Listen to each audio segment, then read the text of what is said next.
Hey everybody, what's up? My name is Amanda. I'm happy that you could be here, and for today's video, we're going to be setting up another Baggebo cabinet.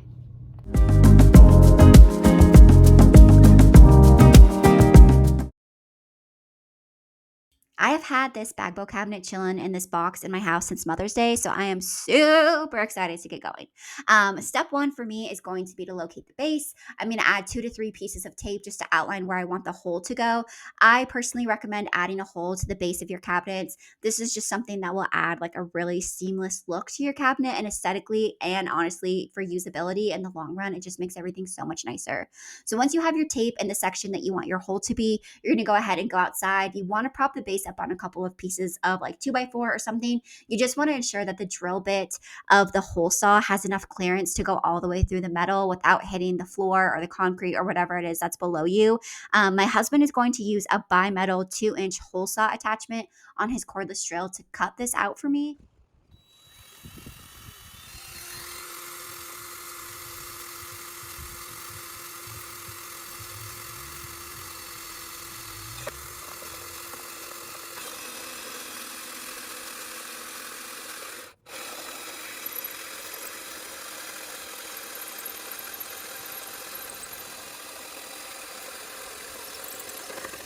You're going to go ahead and remove the tape, and then you will want to use a flat metal file, or really any metal file that you have. I guess my husband's preference is just a flat metal file to file around the edges of the hole. This will really save you later so you don't cut your hands on any jagged edges when you're running the cords through your cabinet. It takes a couple of seconds and it makes all the difference.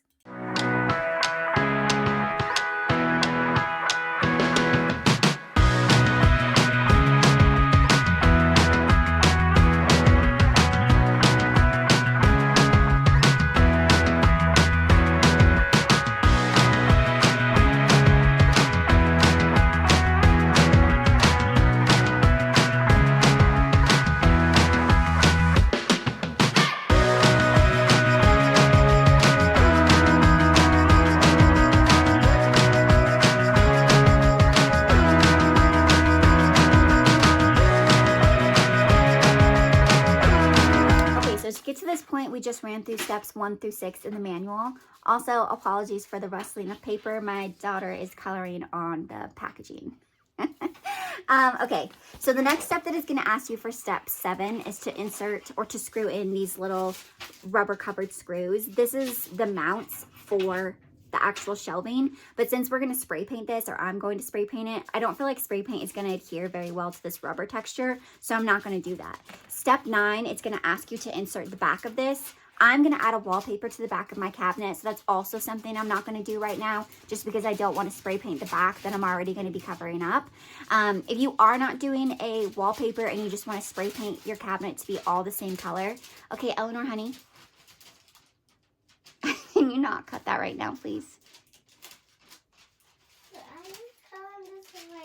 I know you're cutting it, honey, but I'm trying to explain to everyone what I'm doing.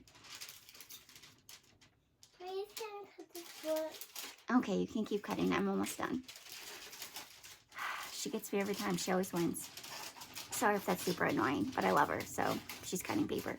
Anywho, so I'm going to leave the back out since I'm going to put a wallpaper on it. If you are going to put the back on, I would sand it before you insert it though, just to make sure that you're getting all like the nooks and crannies. It might be a little harder to sand it once it's inside, and then you would be able to see some white peeking through. The other thing that I'm going to do before I head outside is on the glass door, there are these little brackets right here. I'm going to pop out with a razor blade just so I don't have to mask off the glass since I'm spray painting it. So I'll just be able to sand this, and then my husband did make a wonky type situation with a coat hanger last time to hang it up off of our carport so he could spray paint it and it could air dry. But yeah, so we're gonna go outside now. I'm gonna take this out there so we can sand it and spray paint it, and then that will probably be the end of this first video.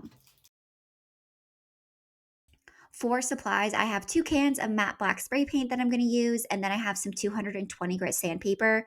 When it comes to sanding metal or spray painting metal, you just want to ensure that you're only removing the shiny top coat and you're leaving the paint, so in my case white, as like a powder finish. This is what you're going to use as the primer, and it's also going to ensure that you're not scratching up the metal and you have a really nice finish. I also have these 2 random spice racks that I like to use. They're magnetic, so they stick to the sides of the cabinet really well, just to display like hanging plants. And then I have the door here that's ready to be sanded and painted as well.